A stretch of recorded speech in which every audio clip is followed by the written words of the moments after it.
Alors, pour l'histoire de ce soir, je vais vous raconter l'histoire de ma vie qui, en gros, part d'oser, de petites décisions qui m'ont permis notamment de réaliser le rêve de ma vie.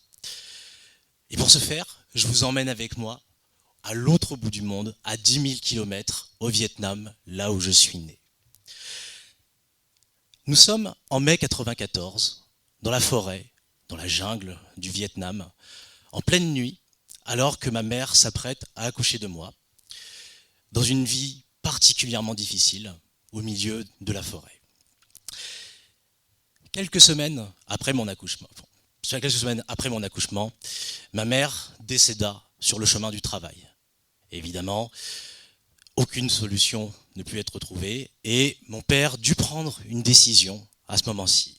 Soit de me garder avec lui et de finir par m'enterrer auprès de ma mère, soit de me confier à l'orphelinat le plus proche. Bon, je pense que si vous me voyez actuellement en face de vous, vous savez quel choix il a pris. Alors, durant une nuit, il a rédigé une lettre entièrement en expliquant la situation. Il a fait une photocopie de sa carte d'identité et celle de ma mère, et il m'a confié à la seule personne qui avait un véhicule dans le village. Mon voisin, qui m'emmena jusqu'à l'orphelinat, me déposa à l'entrée du bâtiment et, comble du hasard, c'est ma mère adoptive qui me récupéra la première dans ses bras. Hasard du destin, elle était pharmacienne, j'étais en train de tomber malade et elle me permit de continuer ma vie avec mon père adoptif. Et quelques mois plus tard, je suis parti pour la première fois en France, traverser ces 10 000 kilomètres et arriver dans notre pays. Lorsque j'eus 8 ans, je me posais beaucoup de questions sur qui j'étais, sur mes origines. Et je me rappelle rentrer dans la chambre de mes parents, mon père lisant le journal, ma mère lisant un livre, et les regarder et leur dire « Papa, maman, pourquoi j'ai les yeux bridés et pas vous ?» Et voir mon père poser son journal, ma mère poser son livre, me regarder et me dire « Il faut qu'on t'explique quelque chose. » Et c'est là où ils m'ont expliqué toute l'histoire que je viens de vous conter. Durant les années qui ont suivi dans ma vie, pendant mon adolescence, pendant le début de ma vie adulte, je me suis toujours posé ces questions. Je me suis toujours demandé pourquoi moi ? Pourquoi est-ce que ça m'était arrivé ? Et arrivé à la fin de mes études, à mes 22 ans, alors que je me préparais à partir pour mon semestre d'études en Corée du Sud, au fond de mon lit, dans la nuit noire, je me suis posé la question. J'ai écouté ma petite voix et je me suis dit, et pourquoi pas ? Et pourquoi on n'essaierait pas ? Le lendemain, alors que je m'apprêtais à partir en Corée du Sud, je demandais à mes parents tous les papiers pour pouvoir retrouver ma famille biologique. Lorsque j'ai récupéré ces papiers, je voyais une once de peur dans le regard de mon père et celui de ma mère. Et alors, à ce moment-là, je leur ai dit, peu importe ce que je trouverai là-bas, peu importe ce que je pourrai trouver, vous resterez pour toujours mes parents, ceux qui m'ont éduqué, ceux qui m'ont élevé, ceux qui sont partis me chercher, et ceux qui m'ont ramené, et ceux qui m'ont aimé. Les papiers en poche, je prends mon avion pour le Vietnam. Après ces 12 heures de vol, j'atterris dans la ville qu'est Saigon, et je prends mes quartiers au centre de la ville, dans un petit hôtel. J'ai 2 semaines, pas un jour de plus, mon visa expire dans 2 semaines.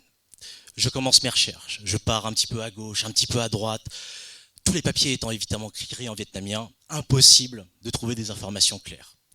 Au fur et à mesure du temps, je me lie d'amitié avec les personnes dans l'hôtel, ceux qui s'occupent de la cuisine, la directrice, ceux qui sont à l'accueil. Et malgré tout, malgré toutes ces recherches, rien. Aucune information. Oser, c'est aussi ça. C'est aussi tenter de partir à l'aventure, mais sans aucune sûreté que vous aurez une information à la fin, que vous aurez un résultat qui vous plaira. C'est aussi ça, oser, c'est prendre le risque d'échouer. Et c'était ce que je me disais dans ma chambre d'hôtel à 22 heures, à 2 jours de l'expiration de mon visa. Quand soudain, je reçus un coup de téléphone dans ma chambre. C'était la directrice de l'hôtel. Et à ce moment-là, elle me dit « J'ai retrouvé le nom de ton village dans la lettre. Je peux t'appeler un taxi pour demain et une traductrice et vous partez au village et vous tentez d'essayer de retrouver votre famille biologique. » Sans hésiter, je mets tout ce qu'il me reste dans ce voyage, mon énergie, mon argent, tout ce qu'il me reste, et j'accepte la proposition. Évidemment, je ne dors pas de la nuit, et le lendemain matin, à 8h, je reçois un nouveau coup de téléphone, la directrice qui me demande de descendre. La traductrice, le taximan sont en bas en train de m'attendre. Je leur donne les papiers, ils me demandent d'aller manger un petit morceau, et quelques minutes plus tard, nous partons en direction du village. Alors il faut savoir que les villages au Vietnam sont un petit peu opposés avec les villages qu'on peut trouver en France. En France, vous avez l'église, les commerces à côté, les petites maisons, les champs. Au Vietnam, c'est l'inverse. C'est-à-dire que vous pouvez très bien avoir un champ, une maison, un autre champ. Tout est extrêmement écarté. Nous arrivons à la mairie du village où nous rencontrons un soldat en patrouille. Où nous lui expliquons l'histoire, la traductrice lui montre la lettre, lui montre les papiers. Il rentre à l'intérieur de la mairie, il se met en civil et il nous accompagne. Et nous commençons à faire tous les bâtiments officiels autour du village. Donc nous commençons évidemment par la mairie, la poste et tous les bâtiments qui s'en suivent. Mais au bout de 3 heures, malheureusement, toujours rien. Nous ramenons le soldat directement à la mairie, il se remet en uniforme et juste avant de nous quitter, il nous regarde en nous disant « Il y a un dernier bâtiment que nous n'avons pas fait, c'est le croque-mort. » Ni une ni deux, nous nous dirigeons vers le croque-mort, descendons de la voiture, la traductrice rencontre le croque-mort, lui montre les papiers, lui montre la lettre, lui montre les photos d'identité. Il les regarde et en les lisant, il se dit « Je le connais, je l'ai enterré il y a 3 ans. » C'est ça aussi, oser. Et c'est aussi pour ça que l'histoire que je vous raconte, c'est à la fois ma plus belle réussite et ma plus bel échec. Je vous expliquerai pourquoi juste après. En regardant les papiers, il se rappelle qu'à l'enterrement de mon père, il y avait beaucoup de monde. Et notamment, il me dit, à ce moment-ci, que la famille est toujours quelque part dans ce village et il nous donne une zone où chercher. Ni une ni deux, nous partons sur cette zone, nous faisons maison après maison. Nous demandons à toutes les personnes que nous croisons. Et là, nous arrivons devant une scène de film, devant une maison, une petite terrasse, une grand-mère qui se promène dans sa rocking chair, qui se balance. Et autour d'elle, 7 petits-enfants qui jouent. Nous lui montrons la lettre, nous lui montrons les photocopies. Elle lit la lettre, regarde les photocopies. Elle nous regarde et nous dit « Je le connais, son fils habite au bout de la rue. » Ni une ni deux, nous rentrons tous à l'intérieur du taxi. Le taximan rentre devant, je rentre devant, la traductrice rentre derrière, la grand-mère rentre derrière, les 7 petits-enfants rentrent à l'intérieur. Et dans une marée de mains, je vois la traductrice me dire « On a réussi, on l'a retrouvé !» Nous partons comme une fusée sur les routes du Vietnam. Nous manquons d'écraser 2 personnes, un chat, un feu de bois, et nous arrivons devant une grande grille noire. À ce moment-là, je ne comprends pas ce qui m'arrive. Je suis pétrifié par l'événement. On me projette à l'extérieur de la voiture. On me fait traverser la grille. Et là, une femme qui nous regarde, apparemment aussi hébétée que nous de savoir ce qui se passe. La traductrice m'amène quelque chose très vite en vietnamien. Elle fonce à l'intérieur de la maison. Rien pendant 15 secondes.